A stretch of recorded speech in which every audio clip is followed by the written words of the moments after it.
Hello everyone, this is Maureen and welcome to My Crochet Story.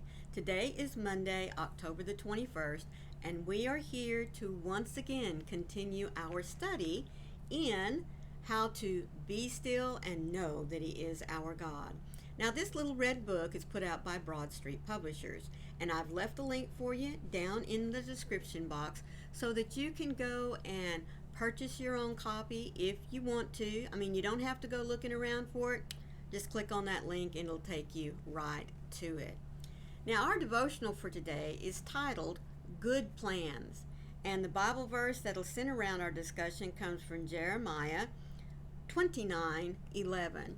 But before we get into this, let me say thank you to each and every one of you who make the choice daily, whether it's through my Bible study or someone else's. But you make a choice to sit still for a little while, listen to God's Word, and hopefully afterwards you spend a few extra moments just talking to Him. If this is your first time here, welcome into you as well. I do hope that you will stay and join us for this devotional today because it has some good thoughts that I want you to think about. All I ask is at the end, every one of you, please consider sharing it out. Not because it's my words, folks, but surely there is someone you know who might need to hear these words today. Good plans. For I know the plans I have for you, declares the Lord, plans for welfare, not for evil, to give you a future and a hope.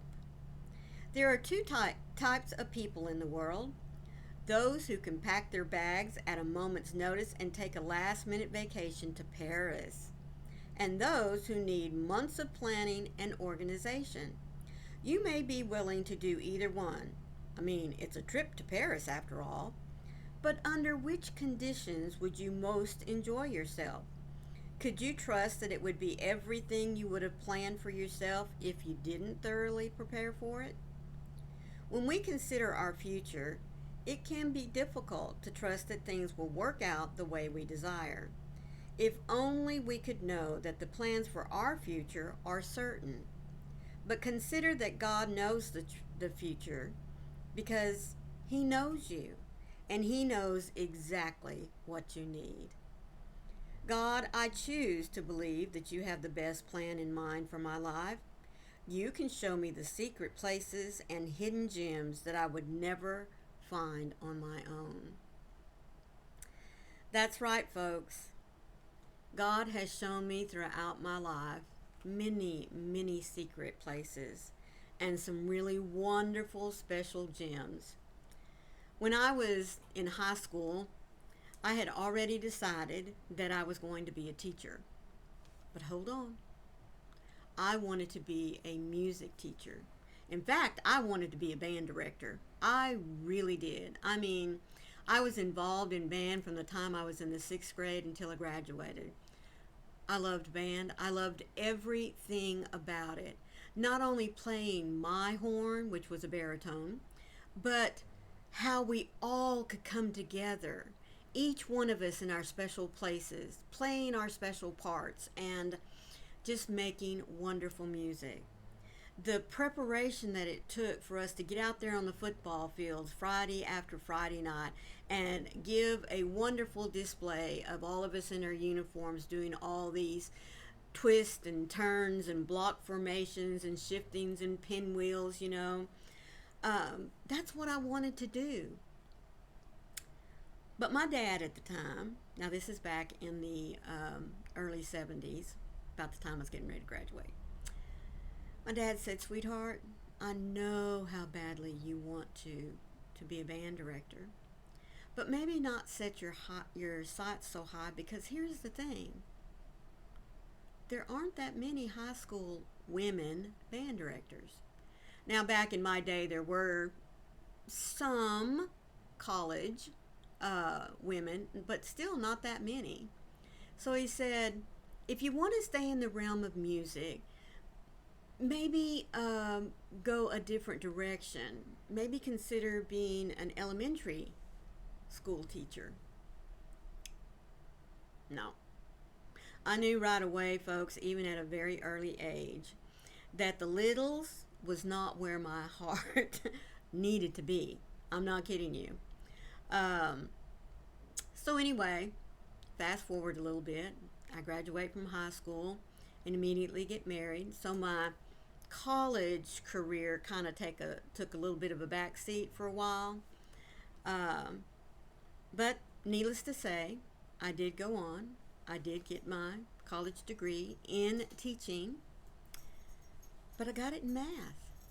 Funny thing there, you know. But hey, hold on. Math and music are very closely tied together. So I could still use my love of music, but just transform it into a different section of teaching, which was fine. I mean, I loved it. But here's another little side story. While I was in college getting my teaching degree, I had already decided, folks, that I wanted to teach the upper classes. I wanted to teach juniors and seniors because I wanted to be the last teacher that they saw right before they went out into the world and got ready to set their lives, because I wanted to help them to see which direction that they needed to go into. Well, I have to admit that I did get those classes in the first 4 or 5 years that I taught, but I was not a happy teacher. I spent so much of my time trying to help kids get caught up. I mean, so many of our kids had fallen through the cracks, or they just didn't have the foundation I thought that they needed to take these upper level math classes. So I started to become discouraged. Well, one year during the summer, I kind of had my grandma would say, a come to Jesus meeting. And I decided that instead of complaining about the problem, I needed to be part of the solution. So the very next year, I asked to be put down into the lower grades. I wanted to help kids that were coming out of 6th, 7th, 8th grade, still not having a good foundational understanding of the mathematics they were going to need moving forward. I wanted to work with those kids. And folks, I fell into a wonderful program in a very large school system that did just that. That worked with those kids that needed that extra foundational building block to get them to move forward, and to also instill in them the love of mathematics. I mean, you talk to any math teacher, and folks, we love our subject. You talk to a history teacher, you talk to a science teacher, you talk to an elementary teacher, a high school, junior high, even a college teacher. We love the subjects that we have chosen, and we also love the profession. So from that moment forward, life again takes another little funny turn. I started teaching in small schools. Because here was the other little problem. Even though I had finally found that program that I wanted to work with, there were still so many kids in the classroom that it was hard, and many of you teachers know what I'm talking about. When you have 35, 40 kids in a class and only one teacher, that becomes very difficult to get around to everyone. But that's okay. That's okay. Because eventually, like I said, I ended up in small schools that still have the same problems that large schools all over our country have.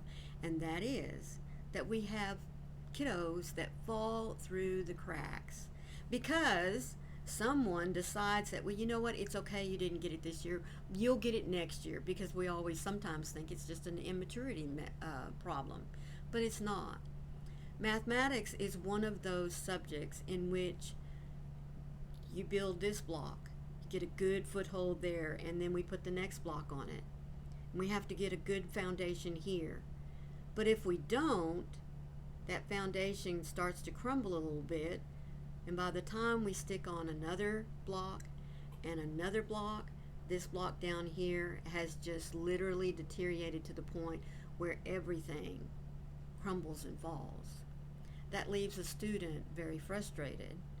And then they think, I'm dumb, I'm stupid, I can't learn this. And that's not the problem at all. The problem is that we need to help get them to a place of security in their education. I tell you all of this to help you see that what I started out wanting to be, God said, yes, you will be a teacher, but you're going to be a teacher set more for what I see that you can do rather than what you want to do. So I'm not telling you this to toot my own horn. I'm just using my life as an example to tell you that there are times when we make plans or have a thought in our mind that we're going to do this. This is what I'm shooting for.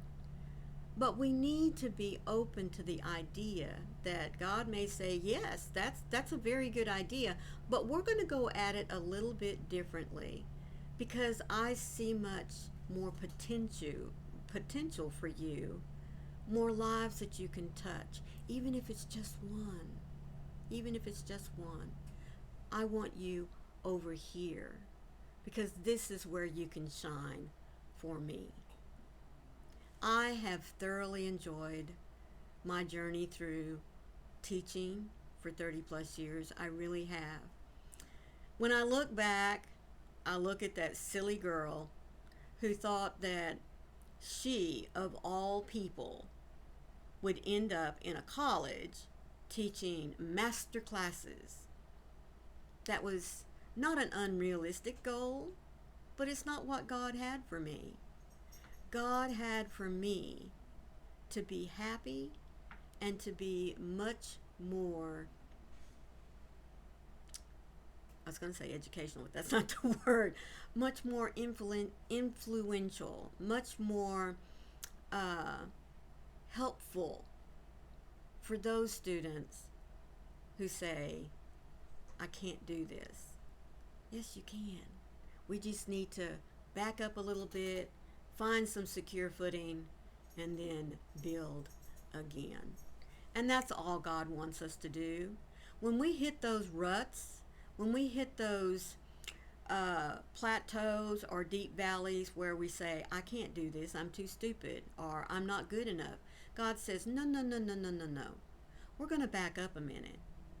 We're going to take you back to that place where you felt good. And you and I together are going to move forward, make it better, so that you can continue to grow and to show others my love, my purpose for your life. I hope you take a few moments today and reflect back on those little twists and turns in your life where you was reaching over here, but God said, let's take a detour and reach it from this direction.